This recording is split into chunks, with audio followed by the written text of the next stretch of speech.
session. I know what. All I got to do now is see your hand, or you can even wink. And I remember. All right. So just because I'm a sadist, who can tell me what larger collection Pirkei Avot is to be found in? 2nd century. The Mishnah. The Mishnah. Now, the Mishnah is broken up into 6 sections called Sidarim, or orders.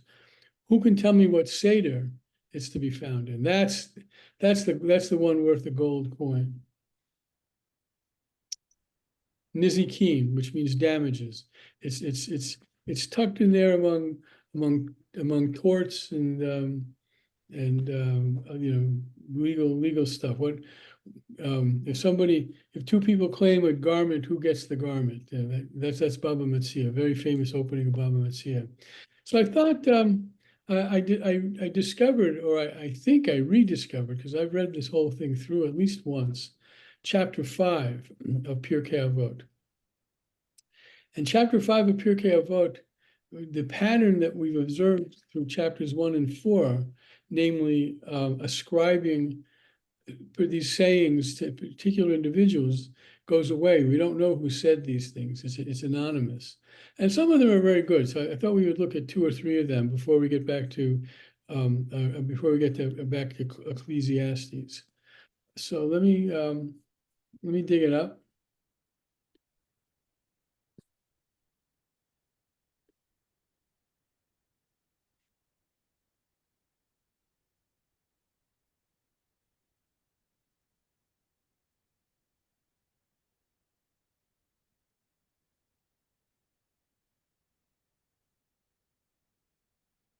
Okay, now I won't inflict the Hebrew on you on all of these, but let me just read the first one, and we'll take a look at a couple of these, and I'll tell you why I like number 6 in particular. Asara devarim nivru b'erev Shabbat bein hashmashot.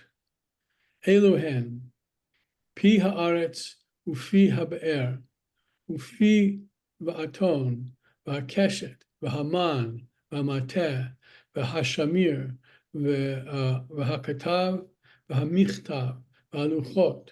Yesh omrim af hamazik, I beg your pardon, hamazikein ukvurato shel Moshe, ve'elu shel Avraham Avinu, ve'yesh omrim af tzavat b'tzavat asuya. Now, I'm going to begin by telling you I can't identify all of these, and maybe you can help me. But there's this wonderful concept. I don't think it's only mentioned here, but on the 6th day of creation, so after human beings are created and before the 7th day of creation, what's created on the 7th day? Anybody? Shabbat, right? Shabbat. That's the day by Yakulu Hashamayim v'Haaretz. So it's called Bein Hashmashot, which it says here on the eve. It might be eve is a good word, or at dusk, but it literally means, and this is why I like it. It literally means between the suns. Which is a fancy way of saying what I've just said it's translated as. So there are 10 things created on the eve of the Sabbath at twilight, and these are they. The mouth of the earth.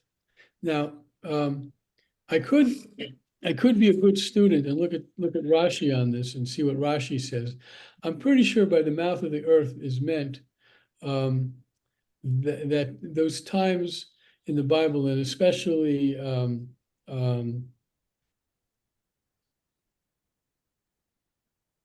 who's the guy that gets swallowed up by the earth in the book of Numbers? I'm blanking on his name. Sorry about that. When the earth opens up and all the bad guys get swallowed. I think that's what that's meant. The mouth of the well, I'm not sure what that means, but that probably refers to the well that the Midrash teaches follows the Israelites around in their wanderings until Miriam dies. The mouth of the donkey, well, we know what that is. That's Bilam's talking donkey. The rainbow, right? That's the rainbow after the flood. Manna, self-explanatory. Moses' staff, the shamir, Anybody know what the shamir is? Shamir is a wonderful little agadic little thing here. Shamir, not a former prime minister of Israel, though this may be where he got his name from. The shamir is a worm, a magical worm that was used to construct the second temple, because the second temple is said to have been built without any metal tools. So instead, they had this worm that would do the work. The letters. I'm not sure what the letters means here, but probably the letters of the Torah, the writing and the tablets. And the Hebrew here is kind of nice about that. It's hakatav, meaning they're translating it as letters, v'amichtav, that which is written on the tablets. And some say also the demons, of which Judaism knows of a few. Moses' grave, the ram of Abraham, right? The ram that is there behind Abraham at the end of the binding of Isaac's story. And some say also tongs, made with tongs. And I'm not sure what that's a reference to. But I got about 85% here, so that's a B plus. You guys can give me a B plus for this. But why are these all connected? What connects all of these things?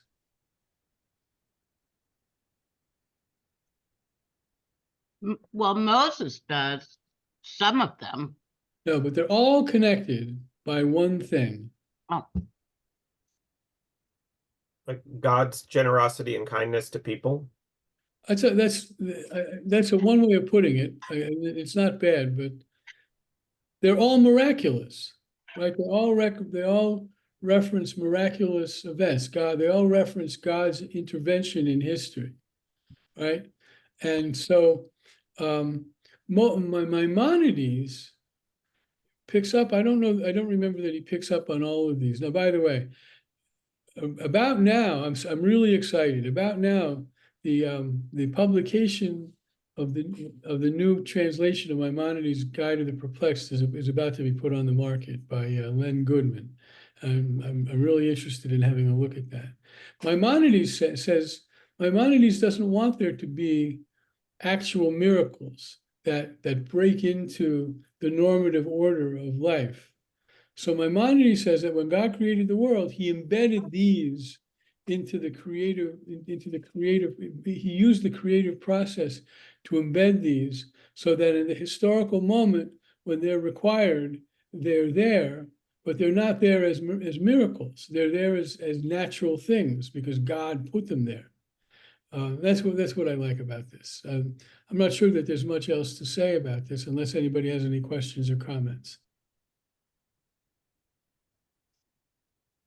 Yay, nay? Well, I mean, tongs. Does anyone have a clue? What are they talking about?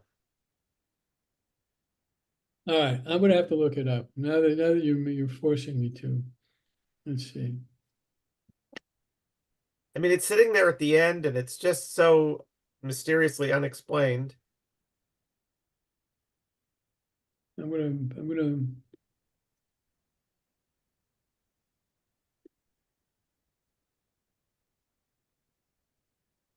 Okay, Korach was the person I was trying to remember before.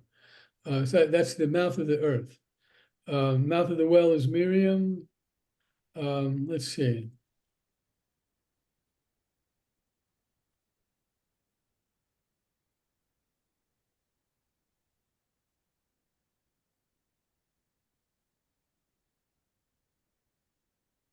Okay, here we go.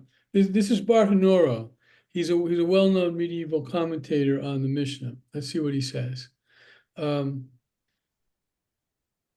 comes from the book of Numbers. It's interesting. The tongs can only be made with other tongs. right, So that who made the first ones? right. Perforce, that's a fancy English word, doesn't mean anything. They were made by themselves by the hand of heaven. They were created at twilight. That's what Bartanura is saying. And this was pushed off into the Gemara in the chapter entitled, he's placing it where it's located in the Talmud. The first tongs were made in a mold. So that's what makes them miraculous. You need the tongs to make the tongs. So thanks for asking, because I didn't know the answer to that. Now let me see what I can do to get you guys back. I made you disappear.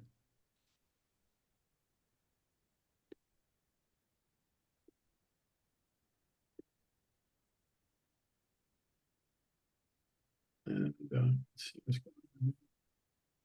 Give me a second. I've got a. I'm going to take the screen share down so I can get you back. And now we're going to go screen share again.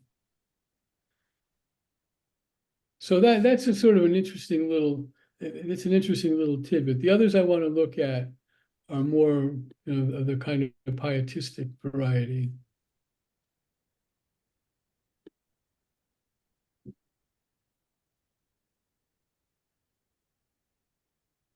Okay, I'll just read the first sentence in the Hebrew. Shiva dvarim bagolem, v'shiv'a b'chacham.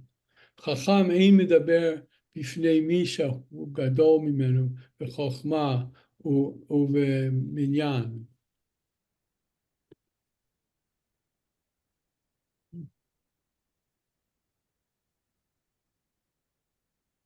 I lost the place here. Sorry. There it is. There it is. I got it. Yeah, thanks. Eino nichnas letoch divrei chavero. So there are 7 things characteristic in a clod. That's a nice way of saying somebody who's not very well mannered, and 7 in a wise man. So let's count. A wise man doesn't speak before one who is greater than he in wisdom, does not break into his fellow's speech, is not hasty to answer. He asks what is relevant, and he answers to the point. He speaks of the first point first and of the last point last. And concerning that which he has not heard, he says, I haven't heard. And he acknowledges the truth. And the reverse of these are characteristic in a clod. Now, by the word here for clod is golem. Golem, which is a word you probably know, referring in the word, in the way that you probably know it, it refers to the that being that that was created in Prague, the golem of Prague, to protect the people of Prague. So that's nice. Anybody? I'm going to just throw it open for comments. Anybody want to say anything about this? Well, there are 8, even though it says 7.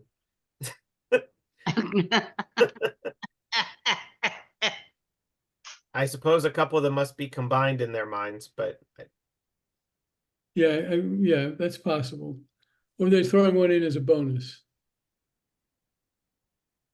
But it does bring up the question of how do you learn?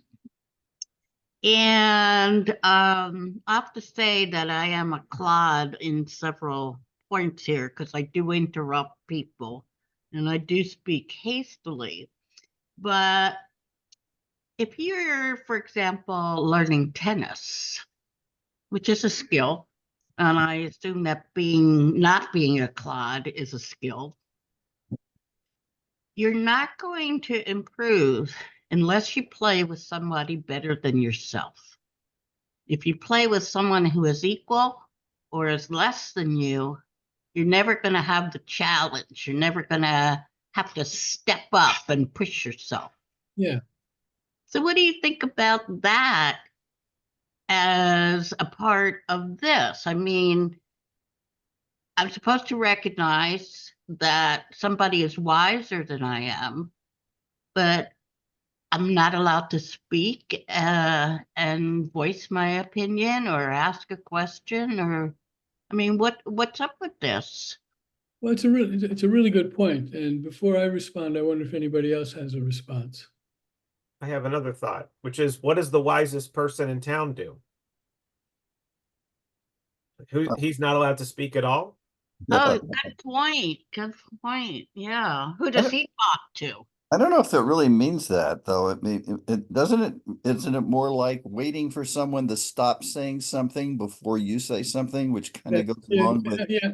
I think that's right. I'm not sure that you got the right. I'm not sure your question is a good one, Jason. A wise man doesn't speak before one who is greater than he in wisdom. So, so I see your hand, Wendy. So a wise man can speak. I mean, maybe your point is well taken. But Wendy, what do you want to say? What's on your mind? Yeah, how do you recognize when you're with someone who is greater in wisdom than you? Because if, I know a lot of clods, and they don't recognize wisdom when they see it in someone else. And so, it comes to that question of how first of all, you're going to be open to the idea that someone is wiser than you, and how do you recognize that? Especially when you're a clod. Well, if you're a clod, you're a clod. And I like that word because it's not terribly pejorative. One can think of other words that are more insulting than that. If I could jump in, I think the answer is fairly simple. You certainly have to learn this when you're a psychologist or a pastor of some sort, but it starts with listening to determine where the person is at. That's the wisdom. Assuming that you have knowledge to impart, but listening to see what the other person has to give to you and what their situation is. So listening is important. And I think this emphasizes just how important it is to determine whose presence you're in. All right, and not open your mouth until you know that. Let's see, I guess if we go over it, a lot of these have to do with being a good listener. Yes. You have to be a good listener.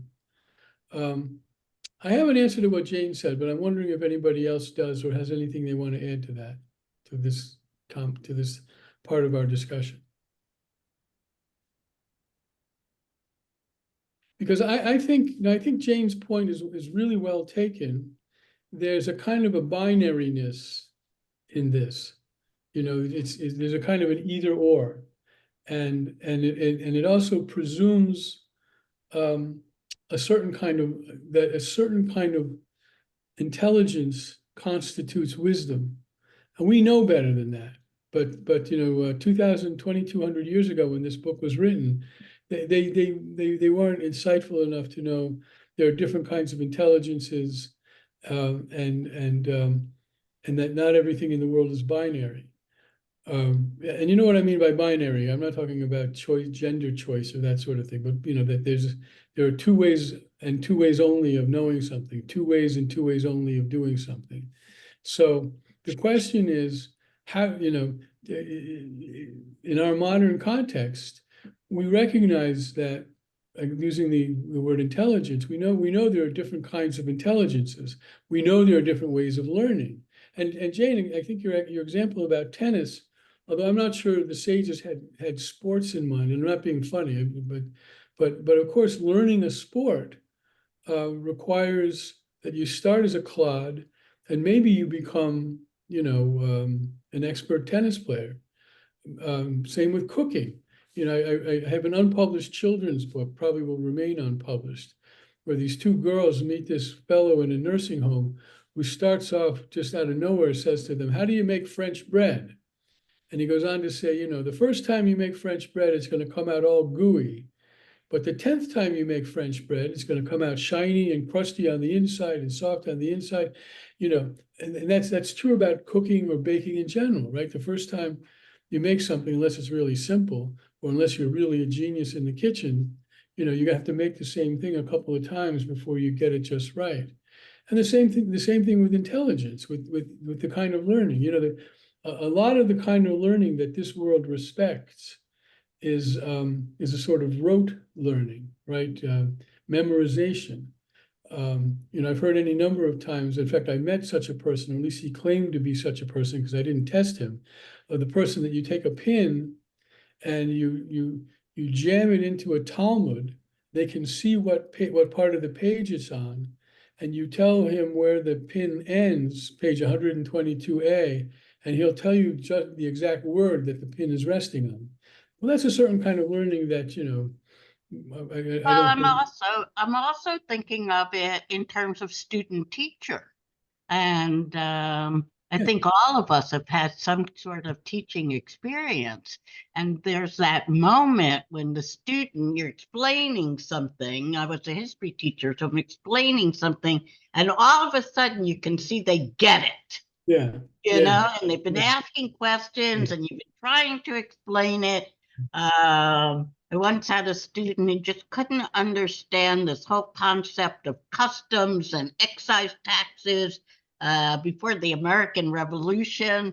And I finally gave him an example that he could understand. And it's a fantastic moment for both of us, you know, for me to be able to find finally the explanation and for him to finally cut through all the confusion and have an example in front of him that he can latch on to so that he can understand why this was such a problem, you know, in 1774. Yeah. All right.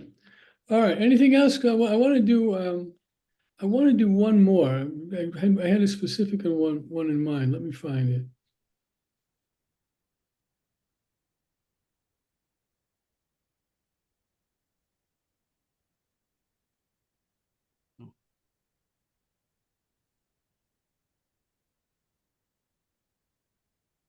And actually, what we're about to read, assuming I can find it, which I'm pretty sure I can.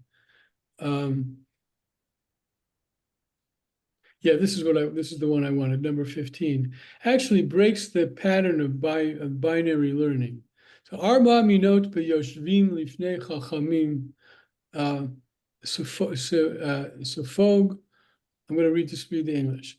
There are 4 types among those who sit before the sages. There's a sponge, a funnel, a strainer, and a sieve. A sponge soaks up everything. A funnel takes in at one end and lets out the other. A strainer, which lets out the wine but retains the lees, and a sieve, which lets out the coarse meal and retains the choice flour. So someone want to just take a stab at explaining that? Well, there's the student who takes in everything. That's the one I always call a smartass because he eventually ends up telling me how to teach. A funnel takes it in. I'm not sure I'm doing this right. A funnel takes it in, and whatever he took in is going to come out the other end. So everything that goes in is going to come out. But Okay. slowly, but it's all going to come out, which means he's going to forget everything. I think that's what it means. A strainer lets the wine go through, but retains all that residue that, you know, that's in the barrel. Yeah. And a sieve, which lets out all the course meal. So it's pretty much the same kind of idea of the strainer, and retains the choice flour. It's just a question of where you see the better part of whatever it is you're straining. Yeah, I think the ideal person is the sieve, who can separate the essence of a matter from that which surrounds it. That's the kind of person, we've written papers. I mean, I take no credit for being, for being really, I mean, when we all write a paper, our job is to get to the heart of the matter, whatever the matter might be. In my case, it's usually something philosophical or theological, and try and find what's really at the core of it, and then everything else around it is secondary.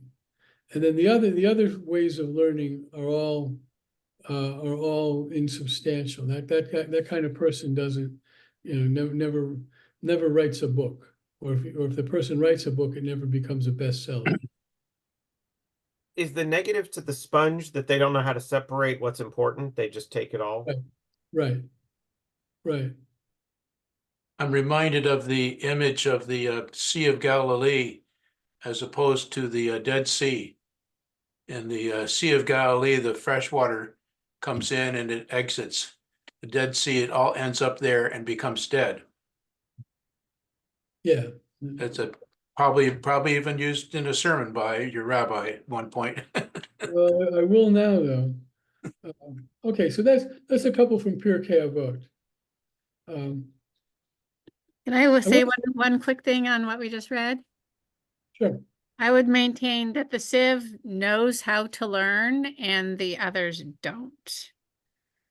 Because, Yeah, I think that's a partner to what's being said here. Absolutely. Absolutely. Okay, so we're gonna pick up on chapter 3 in Pirkei Avot. I'm gonna start with the version found in Chabad, because Chabad has the Hebrew separated from the English, whereas Sepharia has the English, Hebrew, English, Hebrew. And because I want to read the first chapter. I'm pretty sure it's chapter 3. I want to read the first part of chapter 3 all the way through because it's very poetic, and you'll recognize it when you see it.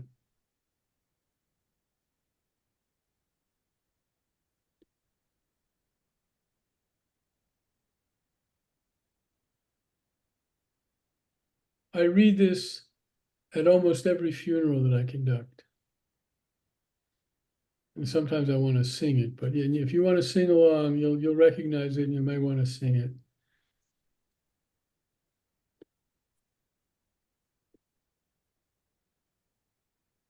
So I'll just do the first couple of English ones so you'll know what we're reading. Everything has an appointed season and there's a time for every matter under heaven, right? And Peter, Paul, and Mary. L'kol zman ve'et l'chol chefetz tachat hashamayim. Eit laledet ve'et lamut. Eit lata'at ve'et la'akor natua. Eit laharog ve'et lirpo. Eit lifrotz ve'et livnot. Eit livkot ve'et lishchok. Eit sofod ve'et rakod. Eit lahashlich avanim ve'et kenos avanim. Eit lachavok ve'et lirchok mechabek. Eit levakesh ve'et la'abed. Eit lishmor ve'et lahashlich. Eit likroa ve'et litpor. Eit lachashot ve'et ledaber. Eit le'ahov ve'et lisno. Eit milchama ve'et shalom. Ma yitron ha'oseh ba'asher hu amel. And that's as much as I want to read from there. Now we'll have a look at the English.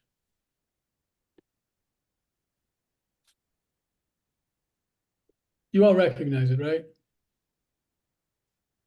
So let's play with what it means.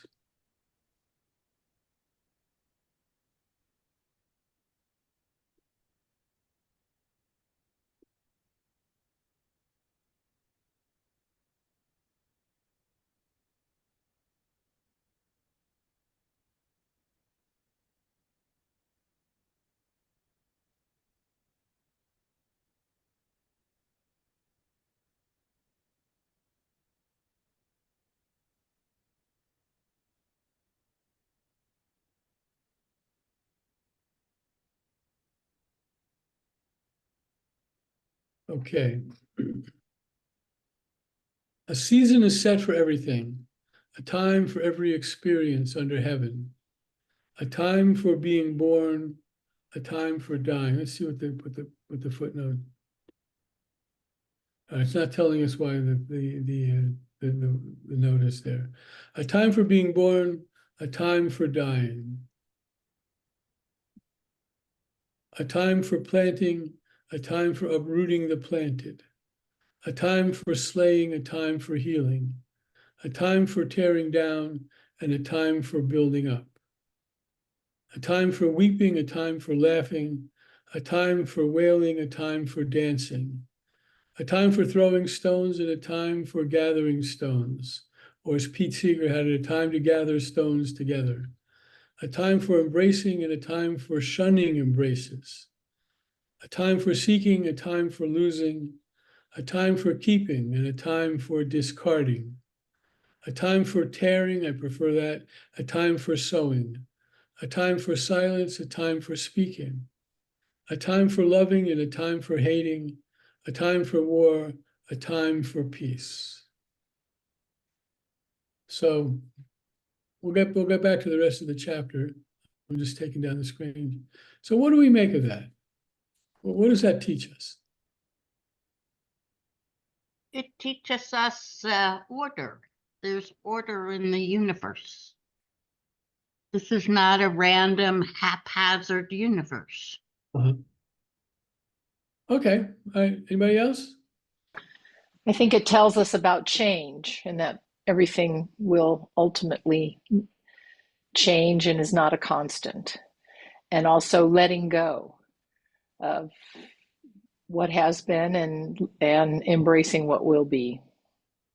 Okay, I like that. So the order of the universe, the change in our lives. What else? I would Come on. add- I would add there's some parts of life you just can't avoid. They're going to happen. And then you have to How get does through that it. fit in? Tell me how that fits in. Well, there's a time for all these various things, then these are all things that are going to pop up in your life, and then you have to deal with it. And they're unavoidable. Okay, There's things that are just outside of your control, and they're going to happen. okay. I was thinking of that today because a lot of the people that I have worked with over the years and was close to and relied on for validation have now died. There was just a yahrzeit of someone who was a really exemplary example of that. And I had to think about the fact that those people and that portion of my life where I was being mentored or had them to rely on is gone. And, I have to look out at a future that doesn't have that in it. So I suppose the other takeaway is that in the lack of constancy, embracing every one of these periods of your life as much as possible is a good way to remain stable and strong in yourself. Good. And I think that it brings up the ultimate question, which is who is responsible for this order? Who has developed this order and imposed this order upon our lives? And this brings up the whole question of our fundamental belief in God and what kind of God we believe in. And, I know from years of being in Torah Study and other platforms, especially the one that you provided in spiritual autobiography, that's very different for all of us. So I think all of us come into that set of verses with a very unique perspective. Good. I like that. Yeah. Yeah. It's all very thoughtful. Anybody else? Time to be born, a time to die, time to. Yeah, there's a lot of stuff in there that's out of our control. I mean, we think we're in control of our lives. And basically, this is saying you're not. You don't determine when you're going to be born. I do, or something else does, but it's not up to you. I think it's pretty humbling, actually. I can think of a number of people that really need to study this set of verses because they think they're not only in charge of the world, but above the charges of the world. Uh-huh. For me, it also talks about balance. That lives aren't all good, lives aren't all bad. We're not entitled to perfect lives. I'm sorry, we're not entitled to what? I missed the end. Perfect life. Perfect lives. I would also add that I think it teaches us to be grateful for things good and bad, however we might perceive them, because it's all part of the cycle too. And so,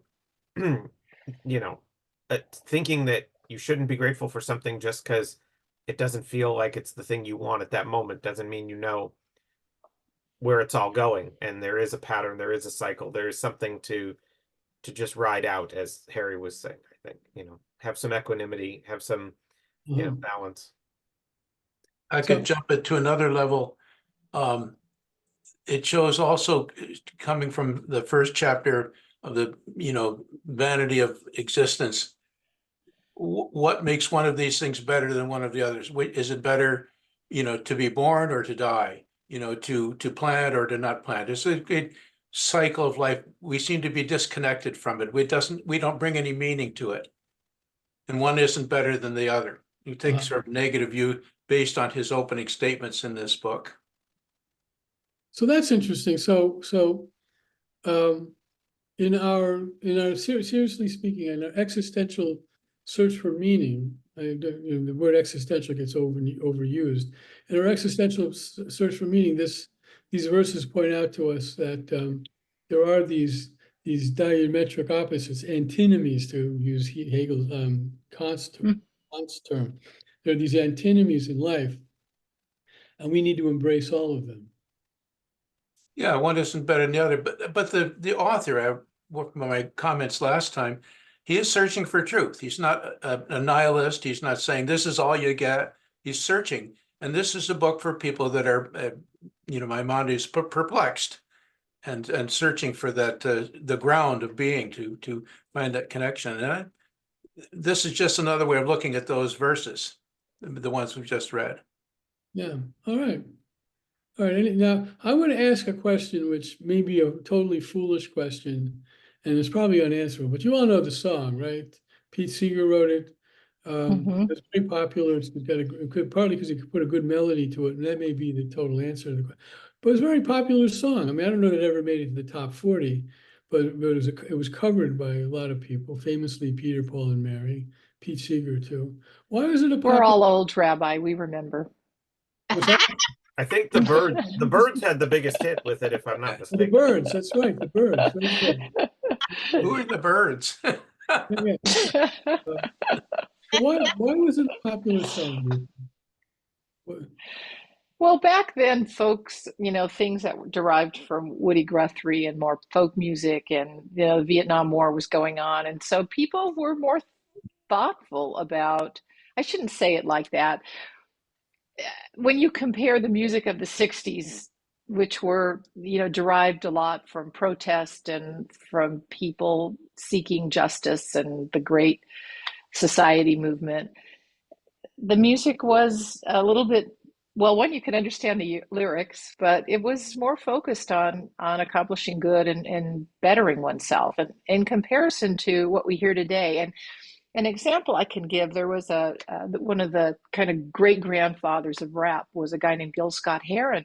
And in the 70s, even though he was a militant, what he talked about was, fighting nuclear war. What about Vietnam? What about the disparity in wealth in our country and what could be done about it? You don't hear any of that today. So I think that the reason the song had meaning was we were just a different people in the 60s than we are today, much more materialistic now. Yeah, and once again, Jason, hold on a second. Once again, Jason has proven me wrong. I hate to be proven wrong, but the Birds version actually did rise to #1 on the charts. Yeah, it did. Mm-hmm. There you have it. Jason, you're out of the will, but what can I tell you? Good. I'm still trying to get that all expenses paid trip to someplace or another. I'll give you an all expense paid trip to Ralph's. I can spend a lot at Ralph's. I prefer Produce to be has gotten wrong. expensive, Rabbi.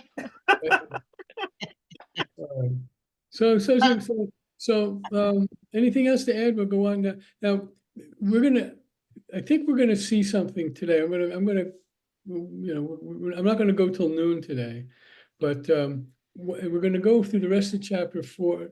I got my numbers right. I think it was chapter 4 and then into chapter 5, and we're gonna see something that I think I think it's very surprising. I think we're going to be very surprised by what we see.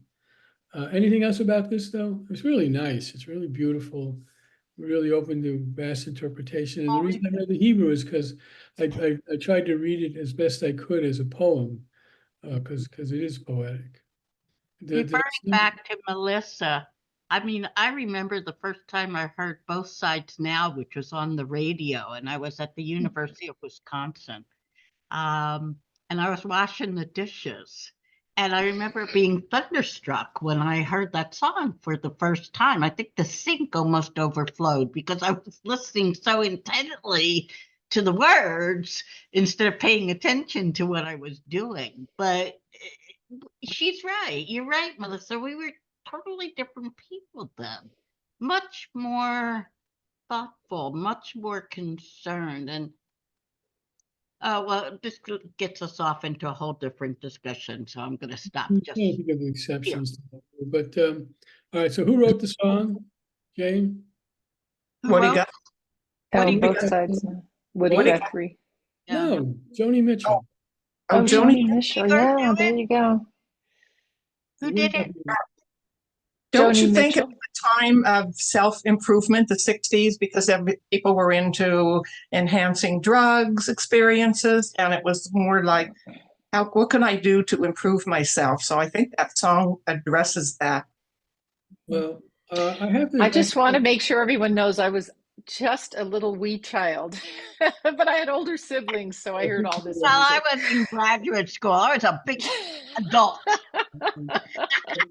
You know, the But drugs. I am glad to have been formed by the 60s because I think a lot of the values and even the optimism that existed on a lot of issues, particularly civil rights, are, I think people are less optimistic today, which is unfortunate. So I'm always glad that I was strongly influenced by those values. Yeah, I have to pose a friendly amendment to the drug thing. You know, cannabis Yeah. is recreational cannabis is legal in 24 or 26 states, and medicinal cannabis is legal in almost every state. I don't know which state it isn't legal in.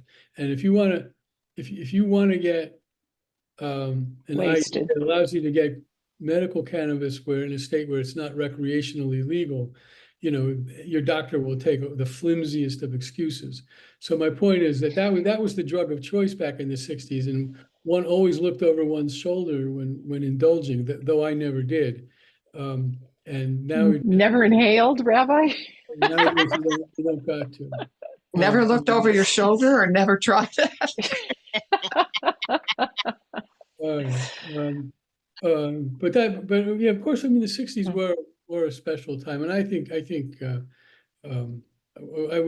we don't need to go too far on this side, but there are things to criticize in that moment. But there was this kind Of course. there was this kind of outbreak of idealism, and one of the places that was certainly one of the best places it was certainly reflected was in the music. And that's true. We had the music. Now, here's one of those. I'm gonna well, I'm not gonna ask it as a question because I don't know how many of you knew a white blues singer who was really good named Dave Van Ronk. He had this album. I believe he probably felt himself getting a little superannuated, and he put out an album of modern stuff. It wasn't traditional blues, and on it was a version of Both Sides Now that was really good. I thought maybe one of the best. But let's get on with antiquity. What does annuated mean? Superannuated, not annuated. Yeah. Superannuated means he was getting too old. I unfortunately learned that word from my dissertation advisor, who was telling me I don't have the pull in the field I used to have, meaning him. I'm superannuated, he said to me one day. So forget about me being able to get you a job. That's what he meant. So thanks What for a great word. Yeah, I rarely have to ask that question, but that's a great word, which sadly is increasingly describing how I feel. So I'll be able to use it amongst many people who won't know what I'm talking about. Thank you. I pretended I knew what he meant. I had to go home and look it up. Okay. Yeah. So we get I wonder past if this. the guys who wrote Perky Avut ever felt like they were superannuated. Well, that's a culture. I'll answer that question seriously. To my understanding, that's a culture, and I'm going to answer it two ways. That's a culture. Let me bring down the screen share. That, of course, innately respects the one's elders, and it's in the it's given in the Torah. You should stand up before somebody. I forget what the actual Hebrew is, but you should stand up before someone who's older than you are. And there's what I'm about to say may not actually fit into this, but I'm going to tell you anyway. there's a sense, and I've seen this stated in writing a number of times. There's a sense in the Jewish tradition that the farther we get away from Mount Sinai, the less we understand it. And therefore, the more we need to understand those who came before us. And when liberal Judaism was born, because one of the things that liberal Judaism does, and I respect it, is it employs certain kinds of tools, hermeneutical tools that that help us understand context. Maybe not the ultimate meaning of a text, but help us understand context in a certain way. And so there's this kind of understanding among liberal Jews that we know better about this or that text than our ancestors did, because we have different and better tools. But yeah, so no one, Rabbi Hillel never said to his mentor Louis, he said, I'm superannuated, because that was a world in which age was never discarded the way it often is in our world.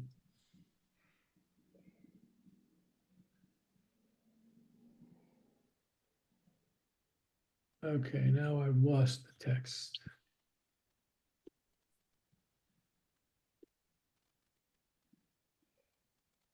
If you'd asked me, I would have thought it was some kind of an investment plan. Yeah, it did sound like annualized, Yeah. but yeah, same Latin root. There it is. Let's get back to the text.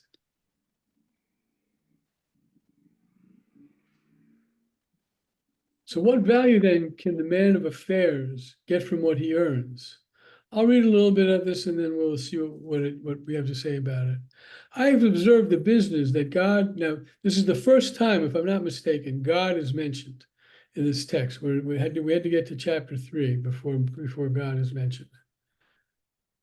I've observed the business that God gave the person to be concerned with. He brings everything to pass precisely at its time. So whoever said that about the first part, the author agrees. He also puts eternity in their minds, but without man ever guessing from first to last all the things that God brings to pass. That's pretty good. What do you make of that? I like that. Now we've got the creator in the picture, and the creator is credited with, I guess, creating some kind of element of human consciousness. And also, I think it brings up this whole discussion about how distant God is from our lives. In other words, is God this ephemeral something that's sitting in heaven, or is God involved with the details of our lives? I mean, it brings up some very fundamental issues. Well, why don't you play that out a little bit? You want me to do what? Play it out. Oh, play it out. Okay. So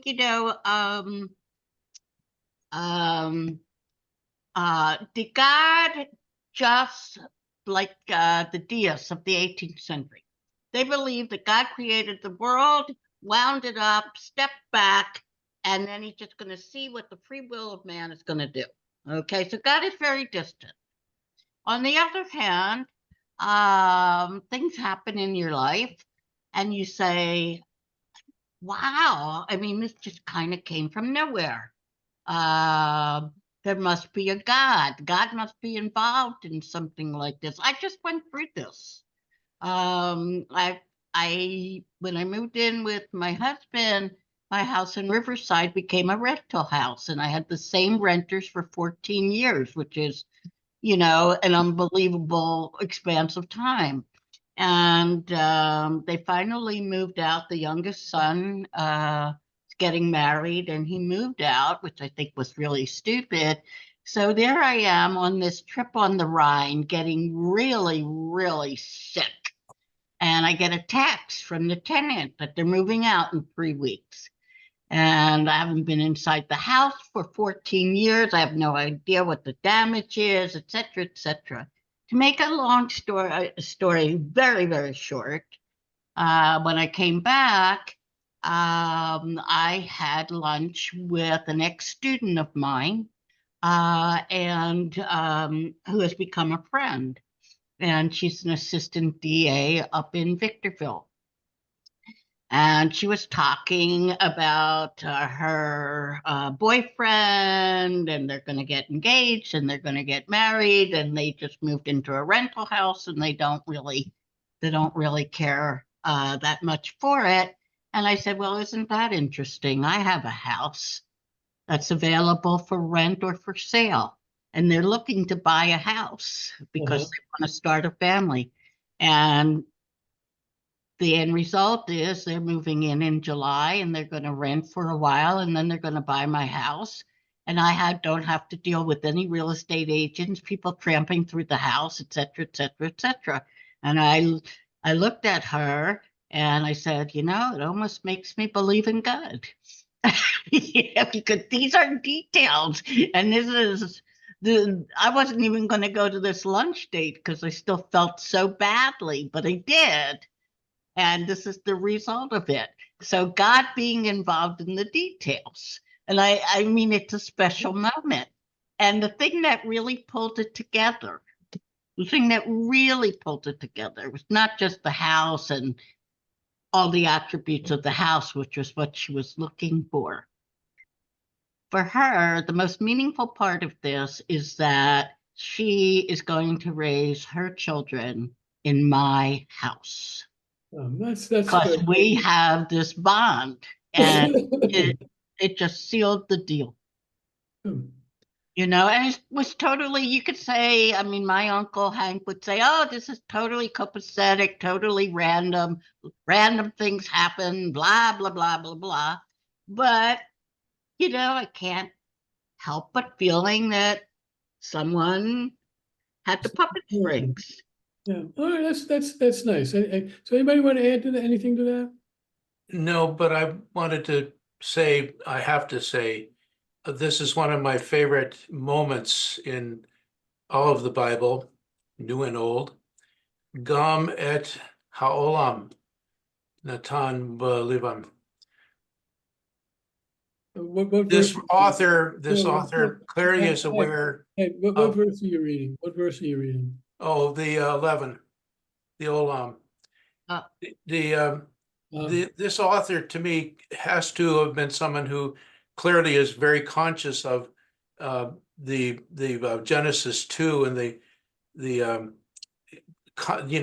dying we will die. Certainly, if there's any interpretation of that, it has to include the idea that although we really didn't die, we became aware of death and its limits, and therefore became very naked in front of eternity. And elsewhere in this book, he says, are we not like the beast that dies in the field? And this is his answer. God put eternity in our mind. We know about eternity, and we stand naked in front of eternity. And that's the challenge. I believe we're going to be coming to that verse that you just, and actually unpacking the Hebrew, the translation is okay. Gamet ha'olam natan b'libam. Also, see, the word here is olam, and they translate it as eternity. It depends on the translation you get. Some say world, some say eternity. That's that wonderful Jewish word that means time, space, continuity. Right. Totally. So getting back to the first issue is, did God micromanage our lives, which is a pretty anthropomorphic way of looking at God, or is everything our own free will? It's a very difficult issue, and you can interpret many events in your life however you want to support which conclusion you reach. I think there's a lot of free will and decision making. But I have to say that there have been circumstances where things have turned out in such a positive way and should not have, that you have to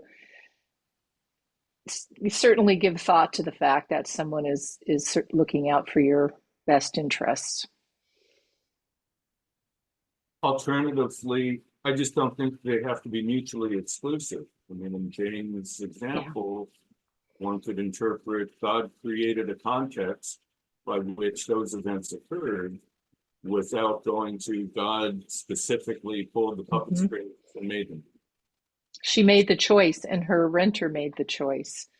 Um, I was thinking of a time I was hiking up in the foothills with 3 dogs at night, and one of my dogs got bitten by a rattlesnake. And they were all over 80, 90 pounds, and I never saw anyone hiking at night. And there were a couple kids driving up the hill to probably smoke Rabbi Cohen's non-legal pot at the time.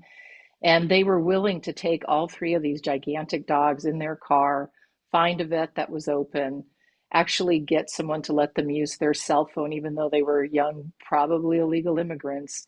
And that dog lived. And that I thought was a whole series of coincidences that definitely made me think there's got to be a God, because the odds of her living were very, very low. But what about the case where somebody else is walking at night with 3 dogs and the dog gets bit by a rattlesnake, and there are three young Yeah. people to help rescue the dog? What about that situation? Well, yeah, so then they asked the question, where was God? I mean, how often have we, I was just listening to something about Wiesel this morning, and I guess one of the books he wrote was, The Trial of God, or Yeah, questioning where God was. So I don't know. I'm just glad that they came along and that I had worked at the border long enough. I wasn't afraid of 2 young Mexican guys, and certainly not when I had 180 pounds of dog. But very few white, fancy people who lived in my neighborhood would have put those dogs in their Mercedes. So I was very glad. What about the first heart transplant? There was Yeah. a bumper sticker that said, "Drive carefully. I can wait," and it was signed by Christian Bernard. For someone to get that heart transplant, somebody had to die. Yeah. Yeah. It was good luck for somebody and bad luck for somebody else. Yeah. I think that's what this author is talking about. And I think the rabbi has brought up a really good point, which is, what if it was the exact opposite, which is nobody came to rescue her. She died. You're there with a dead dog and 2 other dogs that are upset, and you can't even move this dog. No. We tend to laud God. We tend to talk about God in very, very positive terms, especially when good things happen. And I think the rabbi's question really brings us to this. The reality of life is that it's messy, it's ugly, it can be very painful. And we have to grapple with God's role in that. If God is involved in the positive details of our life, then I think we're forced to say and forced to deal with God being involved in the icky parts of our lives too. And that I hate to say this because it sounds so corny. Is there a reason for this? Do we learn from this? Are we supposed to Yeah. learn from this? Or are we just supposed to say, this is life? Life isn't all good God. Life can be, very negative, and then my views of God will become very negative. And maybe we're looking at the wrong person. We're Well, looking at God instead of looking at ourselves. yeah, so I want to say something quickly because, of course, and I imagine it's fairly obvious, this could go on for a long time. So I have a colleague who he's had quite a good career. He's a rabbi in the Boston area, and lately he's been writing a great deal about his theology, which is you would call a naturalist theology. And a naturalist theology is basically a way of looking at the world in which essentially you celebrate the order of things, the physical order of things, like I point out often on Friday night about the Ma'ariv Aravim prayer, but that God doesn't do anything else. You know, there is no creator God, there is no revealing God, there is no redeeming God, there's no God that enters into our existence, into our world. There's no God that enters into history. And I think that's a rather dry and ultimately fairly useless way of looking at things if you want to talk about God. Now, if you want to be a Jewish humanist, which there is a small movement in this country called humanistic Judaism that denies God's existence but affirms a Jewish culture that has an ethical and even sort of vaguely spiritual quality, that's different. So for me, theologically speaking, my struggle is how to think about God as consistently as possible that brings into it's the that contains the elements of traditional theology, but doesn't have God, I think somebody said earlier, micromanaging the world, but has a way of thinking about God, a God with whom we can communicate. And the short answer, which is very short, is I find this most adequately expressed in Martin Buber, which I'm not going to now go off on a lecture on Martin Buber, where you have a kind of you don't have to have that old biblical God, but you still have a God with whom you can have a relationship. All right, so Jacob, you got a hand up? And then Wendy. Yes, I did have my hand up. I got my own reference to the rattlesnake and the dog getting bit. And I remember when I visited Yucca Valley that one time, I was actually driving and I saw the snake basically slithering down the concrete. But instead of it being a rattlesnake, it was actually a gopher snake. So in my perspective, it was like God replaced the rattlesnake for me with a non-venomous snake. Interesting. Okay, thank you. Wendy? Yeah, a couple of things that this conversation is reminding me of, one of which is a book I read a while ago. It's a psychology book. And I found it interesting because I never took psychology in college. The main reason because it was offered in a building where I didn't know where it was. So I just didn't go. But anyway, this book is called, I don't remember what it's called. You're Not So Smart or You're Dumber Than You Think. Something like that. I don't remember. But in the book, it talks about how humans like to assign meaning to things that have no meaning. Like it'll talk about how you think it's notable if you think about a song, and then you turn on the radio and the song is on. But what about all the times you listen to a song and it doesn't come on the radio? That kind of thing. Kind of reminds me of that and our tendency to attach meaning to things that don't have much meaning. And it also reminds me of that quote, I forgot who it was. Somebody said, if God didn't exist, it'd be necessary to invent him. Right, right. Kind of that thing, or the humanist Judaism is obviously the opposite of that. That was Immanuel Kant, by the way. Okay, thank you. And it was Jung who warned us that if you put more meaning into coincidence than it deserves, that can be dangerous too. And frequently you see that where something happens and you think, oh, this must have been, God's will. And it isn't, or it's just a coincidence. So these are all tough issues, Rabbi. I missed that. Say that again. Oh, Jung, you meet somebody under certain circumstances and you put more weight into it than it individually deserves. Like you put more meaning into I don't know Jung. situations. I don't know Jung at all well, I'm embarrassed to say, but I thought he said the opposite. I thought he said, there is no such thing as coincidences, that they have meaning. But I'll accept you until I find out otherwise. Well, I'll be looking it up after too. I am not any expert. It just was, I have frequently placed more emphasis on, circumstances and events and coincidences. And then when you look back, you realize it was just a circumstance from which you then made decisions. So But I'll report back. It's not about being right or wrong, by the way. In fact, No, it it's was about, funny when you said about you didn't want to be wrong about the birds and like no, it's it's such a about, no, yeah. it's about knowledge. It's Yes, about knowledge. exactly. Wendy? Yeah, one more thing I wanted to mention was something I've talked to Shia about. He's very much in the camp of Isaac Asimov, in which if we knew the math, we could predict everything. And and Shia definitely subscribes to that. As long if we could really understand all the math instead of just parts of it, we'd be able to predict everything that's going to happen. Isaac Asimov was a remarkable guy. He wrote 500 books. Wow.